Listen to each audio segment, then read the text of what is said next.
Hello students, आप सभी कैसे हैं?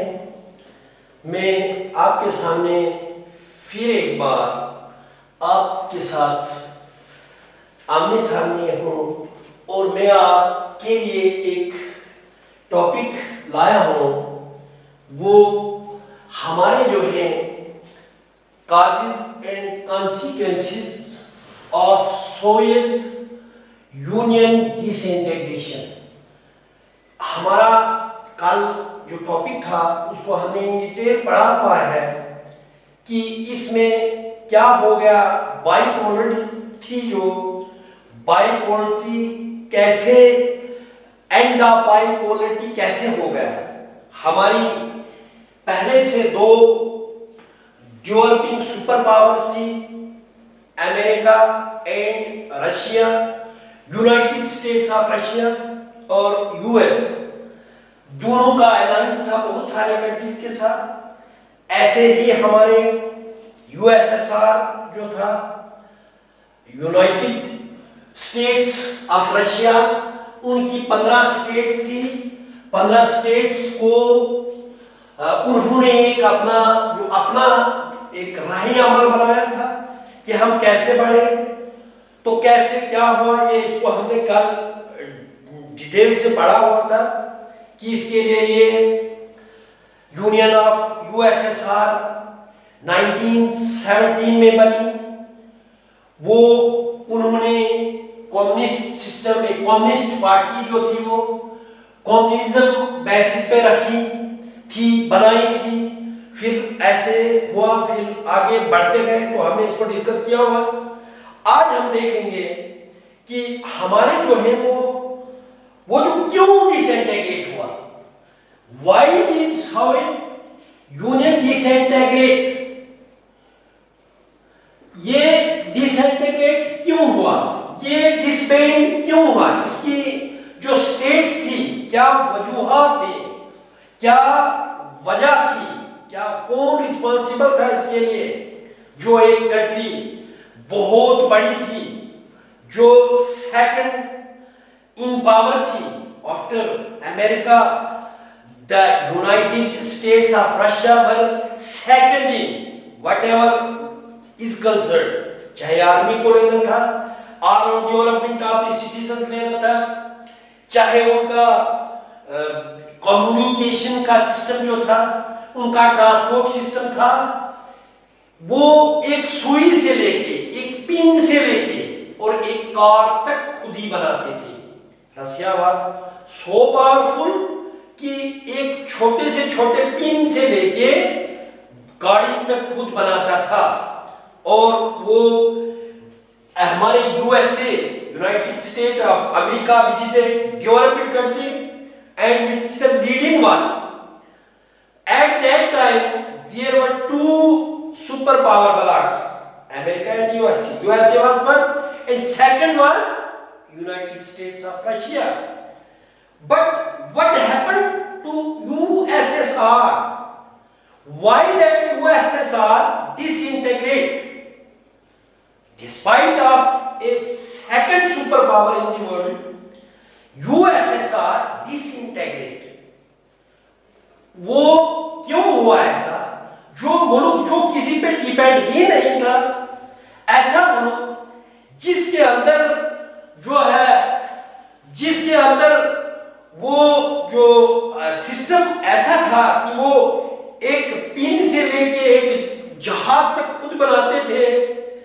वो इतना उनका कंप्लीट कम्युनिकेशन नेटवर्क था कि कोई भी हिस्सा अलग नहीं रहता था। मींस जहां एसेस थे, सारे जितने भी थे इसमें थे, और रोड और ट्रांसपोर्ट की इतनी फैसिलिटीज थी कि कोई भी इलाका जो उनका था वो कनेक्टेड था।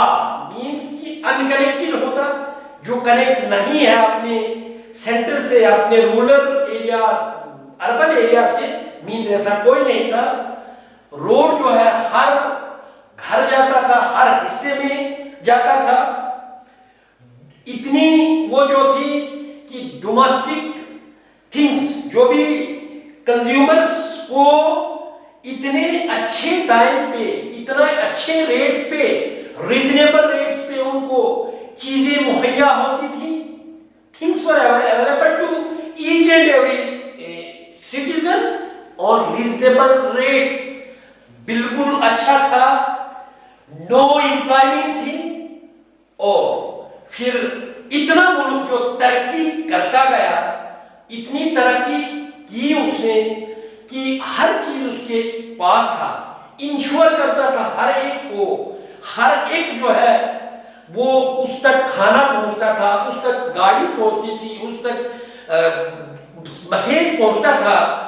उनकी पावर जो बहुत ज्यादा थी, नेक्स्ट सेकंड नंबर पे थी। लेकिन फिर साथ साथ में क्या होता है कि इसके कॉजेज और कॉन्सिक्वेंसेस ऐसे बने, ये डिसइंटीग्रेट ऐसे हुआ। जब ऐसा मुल्क जिसमें हर चीज मुहैया है, ऐसा मुल्क जहां पे नेटवर्क एडवांस है, ऐसा मुल्क जहां पे ट्रांसपोर्ट फैसिलिटी अवेलेबल है, ऐसा मुल्क जहां पे consumers goods are available in sufficient number, in sufficient मिकदार में वो मौजूद था, जो भी हमको लगता था, मींस वो किसी पे डिपेंड बिल्कुल ही नहीं था। लेकिन उसके बावजूद वो 1991 में ऐसी वजूहात क्या हो जाती हैं, ऐसा क्या हो जाता है कि that country, that super power lagging behind, वो पीछे क्यों रह गई? अमेरिका तो उससे आगे था, and the second was USSR. But what happened to this developing country, nation, उनका अलायंस जो था इतना तकड़ा था, वो इतने आगे थे, लेकिन क्या उनको हो गया? उनको क्या हो गया कि वो पीछे रहे? दे लॉग बिहाइंड, दे ले बिहाइंड, वो पीछे रह गए, हर चीज में पीछे रह गए। उनके कुछ वजूहात हो गई कि हमारी जो उनकी हुकूमत थी वो सिंगल पार्टी सिस्टम पे थी, कम्युनिज्म बेस पे थी, और कम्युनिज्म बेस पे थी तो वो दूसरी अपोजिशन को अपने सामने आने नहीं देते थे। मींस वो उनको अपना अधिकार, अपना जो टर्म्स कंडीशंस वगैरह नहीं, वो दूसरे को उभरने ही नहीं देते थे। फ्रीडम ऑफ स्पीच जो था वो मेक करते थे, वो किसी को फ्रीडम ऑफ स्पीच नहीं था। इवन कि वो जो वहां के सिटीजन्स जो हैं वो वहां पे अखबारों पे ये जो है कार्टून वगैरह के सहारे से उनको बोल पूछ लेते थे, लेकिन एलो नहीं था कि उनको कुछ बोला। और फिर जाते जाते क्या हो गया कि इन्वेजन ऑफ अफगानिस्तान, अफगानिस्तान के साथ जंग हो गई। यूएसएसआर को, सोवियत यूनियन को जंग हो जाती है, इन्वेजन ऑफ अफगानिस्तान ड्यूरिंग 1979 में। 1979 से लेकर 1999 तक जो है युद्ध जंग करता रहा अफगानिस्तान के साथ। और जो कंट्री आफ्टर वर्ल्ड वार के बाद जो है दूसरे नंबर की ताकत थी, और वो अफगानिस्तान के साथ 10 साल तक जंग में लगी रही। और एक टाइम था जब इसकी यूएसएसआर, सोवियत यूनियन की, for Republic of Soviet union जो है वो मानी जाती थी। His red army was famous for fighting for war, means it is in second number in power, but his red army was famous इस थी कि बहुत ज्यादा लड़ाकू है क्या है। But they were continuously in war with Afghanistan, and the expenditure जो इकोनॉमी थी सारा उसने उस पे लगाना शुरू किया। तो इस पे क्या होता है कि वो बहुत कमजोर हो गया, और वो सोवियत यूनियन जो दुनिया भर के दूसरे नंबर पर था, और वो उसको वहां से भागना पड़ा, जीत के नहीं बल्कि हार के उसको भागना पड़ा। और ये इसका कारण रहा कि वो पीछे इससे रह गया। तो अब हमारे जो है वो इसके जो है वो हमारे कॉन्सिक्वेंसेस की बात नहीं, हम बात करते हैं कि ये क्यों डिसइंटीग्रेट हो गया। इसके लिए हम कह सकते हैं कि shortage of consumers good. Number 1 जो है शॉर्टेज ऑफ कंज्यूमर्स गुड्स। जो चीजें इनके शहरियों को चाहिए थी वो चीजें नहीं, जैसे हमने कल डिस्कस किया हुआ है कि इनका जो है वो मिखाइल गोर्बाचोव जो है वो 1985 में general secretary of communist party बने। He did a lot, he tried to reform the system. जो सिस्टम जिससे पीछे रहा, ही ट्राइड हिज बेस्ट, जितना हो सका तो उसने उस सिस्टम को चेंज लाने की जरूरत की थी, उस सिस्टम में चेंज लाना चाहा था। उसने जो वो कम्युनिज्म के बेसिस पे जो था उसको डेमोक्रेटिक वे से लाने की कोशिश की थी, उसको वो जो है कैपिटलिज्म के तौर पर जैसे वेस्ट की नकल करके, अमेरिका की नकल, मतलब उनको फॉलो करते हुए इसमें चेंज रिफॉर्म करने की लाई थी। लेकिन इसको हमने कल डिस्कस किया था कि जैसे ही उसने रिफॉर्मेशन लाने की चाहिए उस सिस्टम में लाया भी, लेकिन उसको एक तो वो लोग जो पैसा, जो ऑफिसर, इसको ब्यूरोक्रेट्स जो उसके थे, उन्होंने जो पैसा जमा किया हुआ था पूंजी, वो नहीं चाहते थे कि दूसरों को देना। अब जब इसने वो उसमें रिफॉर्म आने चाहिए तो इसको अपने ही जो हुकूमत में थे वो नाराज होने लगे, और फिर दूसरी पार्टी जो थी, जो इसके वोटर्स, आम आदमी, कॉमन मैन, ऑर्डिनरी मैन, उनको तो प्रिविलेजेस मिलते नहीं थे क्योंकि वो सारे ब्यूरोक्रेट्स और जो पार्टी के अंदर थे वही लेते थे। तो मींस वो कारण था। और कंज्यूमर गुड्स की जैसे हमने बात बोली कि वो अफगान की जंग में रहा, और जंग में रहा ये पूरा इकोनॉमी जो है इसकी उस मिलिट्री एक्सपेंडिचर पे रही, न्यूक्लियर पावर के पीछे लगा रहा। तो इसकी वो जो इकोनॉमी थी, उसकी इकोनॉमी जो थी वो स्टैग्नेंट थी, उसकी इकोनॉमी बढ़ नहीं रही थी due to the war with Afghanistan. Next जो है वो आ गया कि इसके अंदर इंटरनल वीकनेसेस आ गए। इंटरनल वीकनेसेस, तो internal weaknesses Soviet political system और इकोनॉमिक इंस्टीट्यूशन जो थे, political and economic institution, political and economic institution, जो भी पॉलिटिकल और इकोनॉमिक इंस्टीट्यूशन थे उनमें क्या हो गया, इंटरनल वीकनेसेस आ गई, बहुत सी कमजोरियां आ गई। वो ऐसा उतरने नहीं लगे उनके, चूंकि अब जो है कोई भी हुकूमत है, दैट कोई भी गवर्नमेंट है, that must be answerable to their voters, to their citizens. अगर once representative is elected, once there is someone who is head of the administration, he must be answerable to those. तो same is the case over here, that पूरी जो economy उन्होंने बिल्कुल टिकी रही, जहां पे थी वहीं रही, अलबत्ता पीछे ही जाने लगी। फिर दूसरा जो था वो इसमें इंटरनल वीकनेसेस आ गई, कन्फ्लिक्ट हो गया। जैसे एक पार्टी बनी कि ऐसा कम्युनिज्म रखना है, दूसरी उठी तो कैपिटलिज्म रखना है, एक रहा कि वही सिस्टम, कम्युनिस्ट सिस्टम जो है वही अच्छा है जो 70 साल से चल रहा है, दूसरा उठा कि हमें इसमें चेंज लाने की जरूरत है।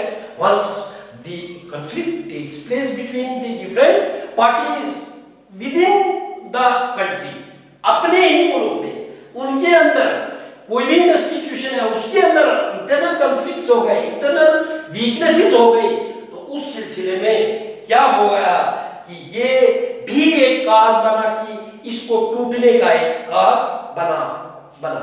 फिर जो है, फिर हमारा जो ऑर्डिनरी सिटीजन है, ऑर्डिनरी सिटीजन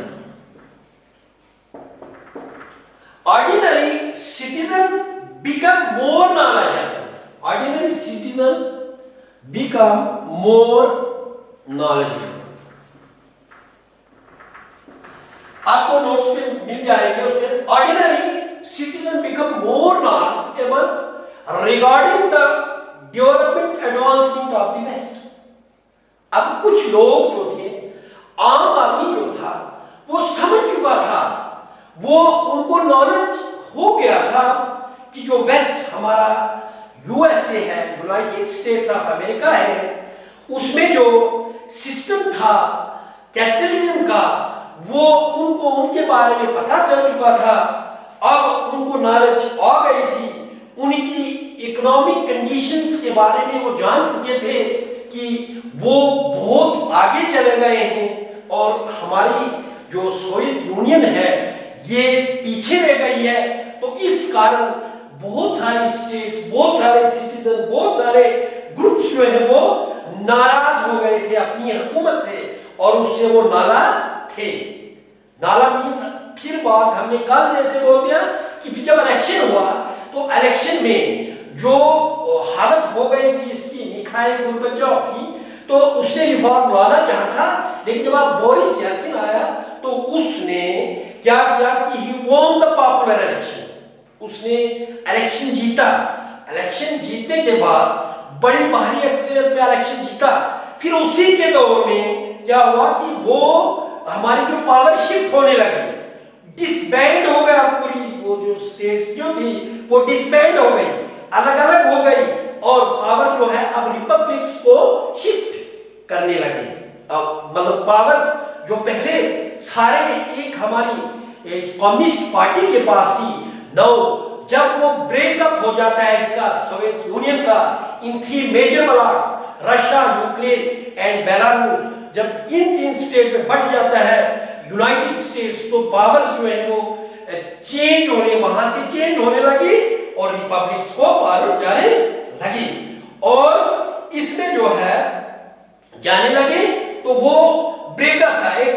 फिर जो है वो किस तर्ज पे उन्होंने वो जो है हमारे ब्यूरोक्रेट्स जो थे, ब्यूरोक्रेट्स अलग थे, ब्यूरोक्रेट्स की थिंकिंग अलग थी, क्योंकि उनको मिल रहा था और हमारा ऑर्डिनरी सिटीजन जो था वो उसका एहसास हो रहा था, उसका वायलेट हो रहा था, उसको जो मिलना चाहिए था उसको मिल नहीं रहा था, बल्कि आरामदेह जिंदगी जो थी वो इनकी थी, इनके हमारे ब्यूरोक्रेट्स या जो individual which are involved in the communist party which are in the governmental system, means they get privileges, but the ordinary citizen, ordinary man cannot gain privileges. So वो भी एक नाराजगी का एक था। फिर लास्ट स्टेप जो था वो स्लो रेट ऑफ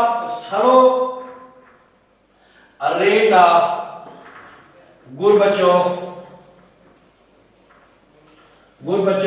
रिफॉर्म। फिर गोर्बाचोव जो था उसने जो रिफॉर्म किए थे, उसने जो चेंज लाना चाहता, लेकिन उसका रेट जो था, उसका प्रोसेस जो था वो यकलख दिखने शुरू नहीं हुआ, दिखना भी हुआ था। जो हमने बात की थी कि पहले जो लोग एजिटेशन के लिए जाते थे उनको रेड आर्मी जो है वो उनको रोक लेती थी, लेकिन in the administration of Mikhail Gorbachev they are allowed to go to say whatever they like to say, उनको जाने दिया जाता था।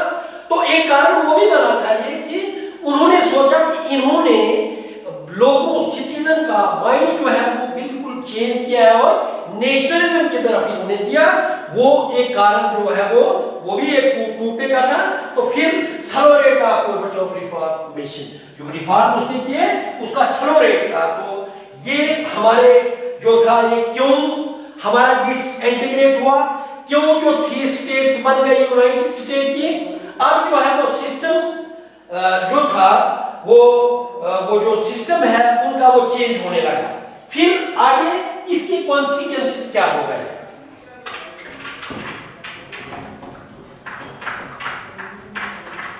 कॉन्सिक्वेंसेस ऑफ डिसइंटीग्रेशन, जब का डिसइंटीग्रेट हो गया, फिर कॉन्सिक्वेंसेस ऑफ डिसइंटीग्रेशन,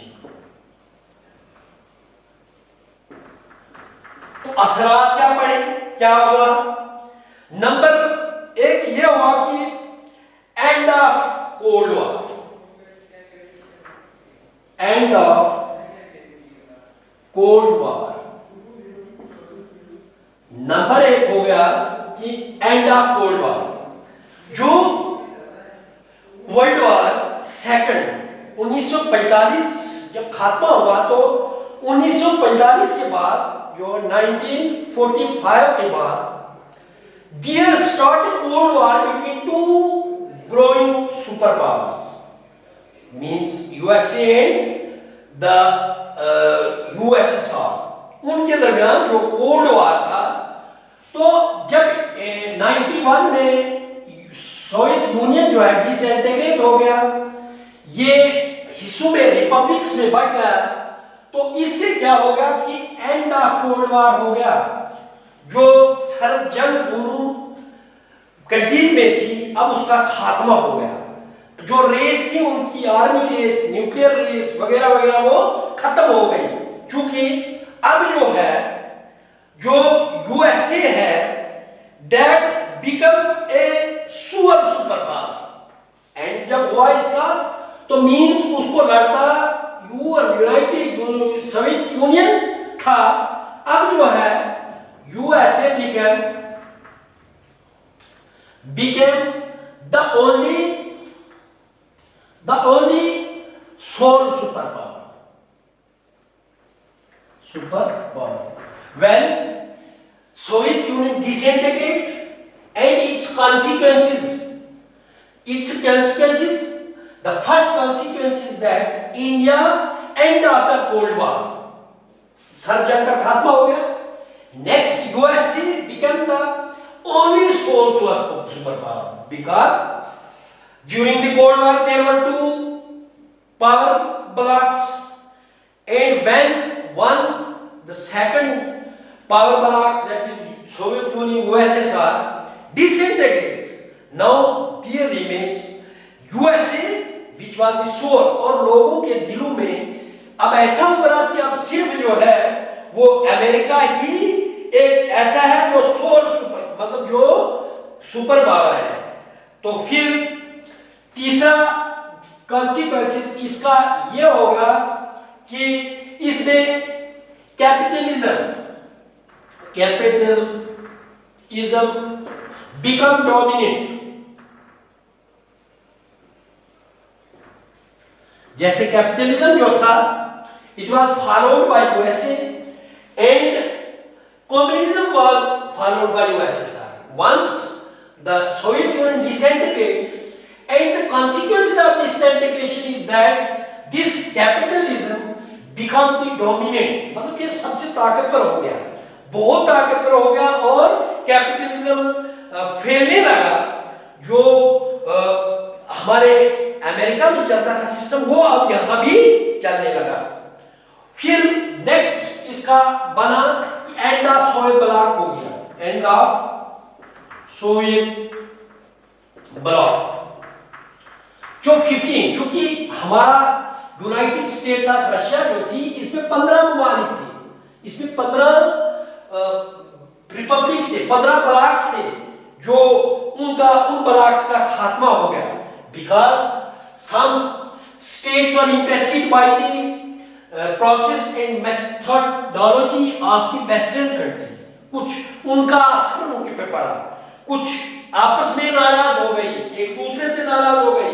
लेकिन अब जो इसका एक कॉन्सिक्वेंस है कि end of the Soviet block हो गया, कंट्रीज हैविंग इंडिपेंडेंट एस्पिरेशन। अब जो जिसकी तमन्ना थी अलग जाने की, and when there was end of Soviet bloc, those countries whose aspirations were that they may be independent, कि वो आगे जो होंगे, उनकी एस्पिरेशन जो थी having independent aspirations, बहुत सारे रिपब्लिक ऐसे थे जिनकी आजाद ख्याल थे, जो आजाद रहना चाहते थे, और वो ऐसा हो गया। एंड फिर लिबरलिज्म आ गया उसमें।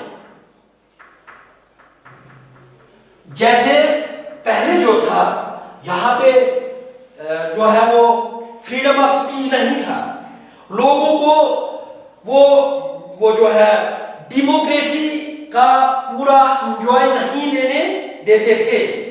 और अब जो है लोग यहाँ पे लिबरल, अब जब ये सोवियत ब्लॉक का डिसइंटीग्रेशन हुआ, कैपिटलिज्म आया और लोगों ने इस डेमोक्रेसी का वो इमर्ज हो गया। Liberalism, democracy emerging as the best way to organize the political life। Liberalism ने क्या, लिबरलिज्म जो है democracy emerging as the best way to organize the political life। तो फिर लास्ट में आता है कि राइज ऑफ, लास्ट पॉइंट हमारा है राइज ऑफ मल्टीपोलरिटी। मल्टीपोलरिटी तो जैसे बाइपोलरिटी था कि जब दो ब्लॉक थे हमारे, अब जब एक ब्लॉक खत्म हो गया तो वहां पे लोगों के उस ख्याल में रहा कि अब सोल सुपर पावर जो है वो अमेरिका है, लेकिन यूनिपोलरिटी वो है। लेकिन ऐसा नहीं, अब जो बहुत सारे ममालिक ऐसे थे जो डेवलप हो रहे थे, जो डेवलपिंग थे, means we can classify all the countries of the universe in three categories. Some countries are well developing, some are developing countries, and few countries are underdeveloping. Means in this context we can say that India, in this there are so many countries which are developing nation, means वो किसी के माते नहीं रहने चाहते थे। जैसे during the Cold War there were only two blocks, but in that very time there were so many countries which were developing, and they become a somewhat developing countries। उन्होंने अपने सुधार किया हर चीज में और वो बनने लगी। तो इट मीन्स जब ये डिसइंटीग्रेशन ऑफ सोवियत यूनियन हुआ तो इसमें जो है राइज ऑफ मल्टीपोलरिटी मीन्स अब जो है बहुत सारे मुल्क, 4-5 कंट्रीज हमारी बहुत, and ours, India is also one of the developing country. India हमारा भी जो है ये भी सेल्फ डिपेंडेंट है, बहुत कुछ कर सकता है। तो इसलिए अब हम दो नहीं, अब मल्टीपोलरिटी सिस्टम जो हमारा है। आपको कैसा लगा, आप साथ में क्लिक करके आपको नोट्स मिल सकते हैं। तो ये था आप के लिए कंसिक्वेंसेस एंड आप डिसइंटीग्रेशन ऑफ सोवियत यूनियन। तो ये थैंक्स।